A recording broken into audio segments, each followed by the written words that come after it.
Hey guys, this is Sneaky Pete with Sneaky Shoot RPG, where the ones are righteous, and one day we'll believe it. Hey, just wanted to cover a topic that I saw a video of, and I wanted to give my own spin on it a few days ago on Matthew Colville's channel and his Running the Game playlist. Definitely a great channel, check it out. But I wanted to go over some math for Dungeons and Dragons 5th edition.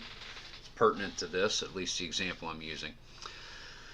So I thought that I would go ahead and review once I get it up and running. This is very, very horrible, but oh well. D&D math. So here it is, 20-sided die. Each number comes up 5% of the time. How do we know that? Percent means per 100. So there's 20 possible numbers. 100 divided by 20 is 5. Each one comes up 5% of the time. Nice and easy. We've been counting 5, 10, 15, 20, 25, 30, 35, 40, up to 100. Here I come with hide and seek since we were kids. We all know how to count that way. So that's the basis for this. Now, take your level 1 player. They've probably got a 15 in their best stat, which is probably their attack if they're building their player. Maybe in Constitution and their second in attack, but they probably get a 15 regardless of whether they're rolling 4d6s, taking the lowest one, point buy system, signing a 15, 13, 12, 11, 10, or 8 in whatever order they want. They probably got a 15 in their attack. Fighters or melee oriented characters in their strength, range players that like bow and arrow, crossbow with their dex, spellcasters and whatever their spellcasting ability is, charisma, wisdom, intelligence. Level 1 players have a 15, and the modifier for 15 is +2. So level 1 players have a +2 to their attack. They probably chose a race that gives them a bonus to that stat. Half orc gives +2 to strength, so a fighter might pick half orc. And that's going to take his stat to 17. His modifier is now +3 to hit, +3 to succeed. This is more around combat, so I'm going to be saying +3 to hit. They're probably using something with which they have proficiency, so they can apply the proficiency bonus, and every class has +2 at level 1. Say our fighter is proficiency in simple weapons, and he's carrying a battle axe that he's going to cleave his foe in half with. And did that with the preposition, oh well. So now we're adding another +2 for the proficiency bonus, so now your level 1 player in all likelihood is +5 to hit. So boom, he's already got +5. Doing really good. So let's say they're facing a ghoul. Now ghouls have an armor class of 12. So when they attack, they're going to roll, when the player attacks, they're going to roll a d20 and add 5. That means they only need to roll a 7 or better for a 70% chance to hit on an armor class of 12. Basics, in case you're trying to figure it out, how do we know that it's 70%? Easiest way to figure this out is 2 percentages. First, you go from the target's armor class up to 20, since it's based on a 20-sided die. You count the armor class because if you roll the armor class, counts as a hit. So armor class 12, 12, 13, 14, 15, 16, 17, 18, 19, 20. So that's 9 times 5% each. That's a 45% chance. Player has +5 with bonuses, +5 to hit. 5, 10, 15, 20, 25. So 45 plus 25 equals a 70% chance to hit. Better than 2/3. Players are going to love slamming on monsters that are going to let them hit 2 out of 3 times. Players do not like to miss. Every once in a while, players need to miss. How do you make the monster tougher? You throw bigger monsters at them? Not necessarily. You can tweak them, like bump their armor class up a little bit. Say you bump into armor class 14. Now your players have to roll instead of a 7 through 20, now they have to roll a 9 through 20. 60% chance to hit. Still greater than half, and the players still have the upper hand. It's a little tougher, but the players have still got this. Whereas you go with a Bugbear Chieftain, maybe. Bugbears are awesome. They have an armor class of 17. So your armor class, you've got to roll 17, 18, 19, 20, 5, 10, 15, 20% on the armor class. +5, as we recall, is 25%. That means your level 1 players only have a 45% chance of hitting a Bugbear Chieftain. Not that good. Rather than making the Bugbear Chieftain a wash, Well, we'll get to how to handle that later. Some other things there. And well, getting ready to right now, as I see players don't like to miss, as I said before. You can't help uncooperative dice. If they're throwing 3s and 5s and 8s and 9s and they can't even hit the broadside of a barn from the inside with their bows, you can't help that, and they know the dice just don't happen to like them this session. However, for new players or starting a new campaign or a new adventure, you really want the hook. You really want to bring them into it rather than putting out a couple of high armor class baddies that they're going to take forever to swing at and never hit. You might dish out some lower armor class baddies and have a whole bunch more, because the players are going to get the job done exactly the same time with the same aggregate damage, but they'll have a whole lot more fun doing so if they're smashing heads on almost 3 out of 4 rolls and taking down at least 3 or 4 times as many opponents. They'll know they did something. They'll know they were ghouls. They'll know they're only armor class 12, but daggone, they sure as heck had a lot of fun doing it. Again, the best way to figure percentages as 2 percentages. First, the range from armor class up to 20, including armor class, and then the player's number plus number to hit. Take those 2 percentages, add them together, and you'll see what percentage of the players are going to get a hit with, rolling a d20. I want to make the players a little bit. Magic items?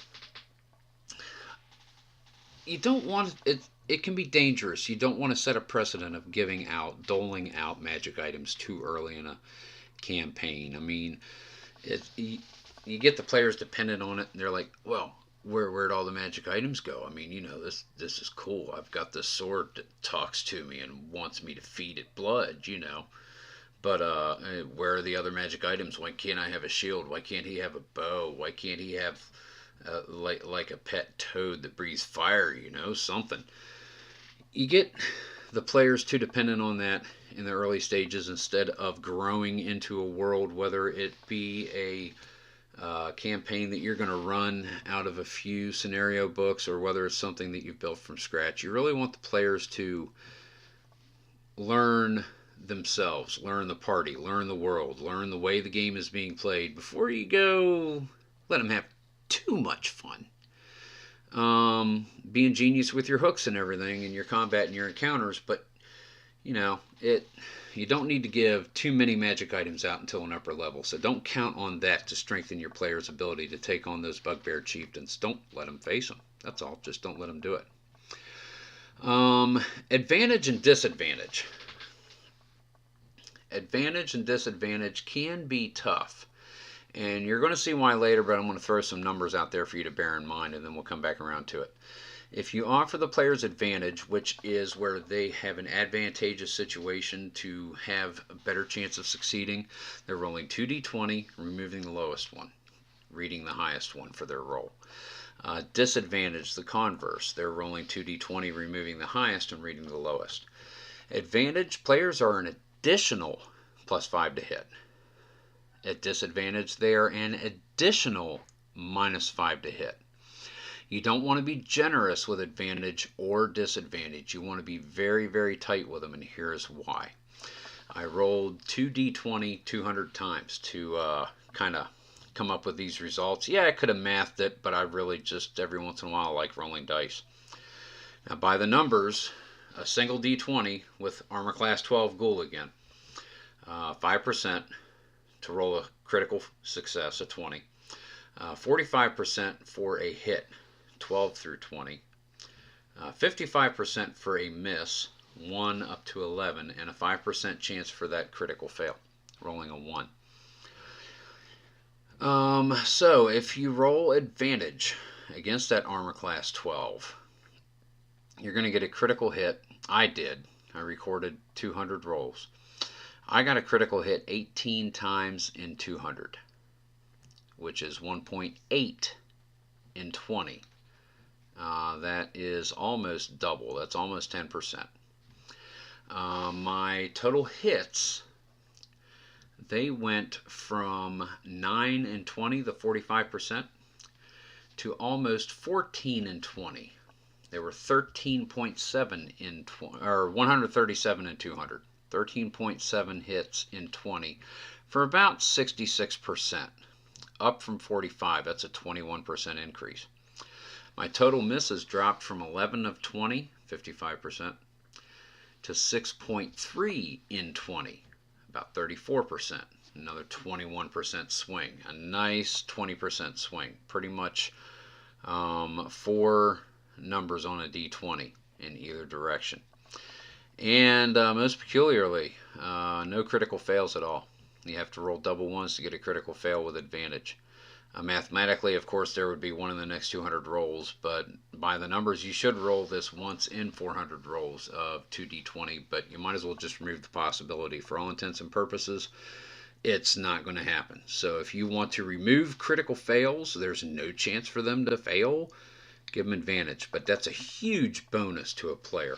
By the converse, disadvantage is a huge penalty. You're eliminating the possibility of critical successes.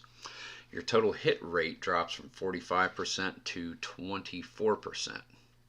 Your total misses balloon from 55 up to 76%, and you're doubling the chances of a critical fail. You need to make sure that it's an appropriate reward or penalty. I mean, if it's borderline, do I give them advantage? Do I not? Why not just a +2?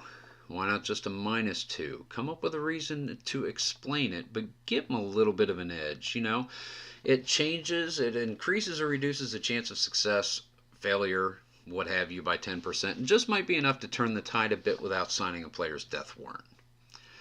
So advantage and disadvantage need to be very carefully meted out, so that way it keeps the players from thinking, wow, that was way too easy, or getting frustrated with, this crap's never going to go right, and I'm rolling good stuff on that die, I just can't use it.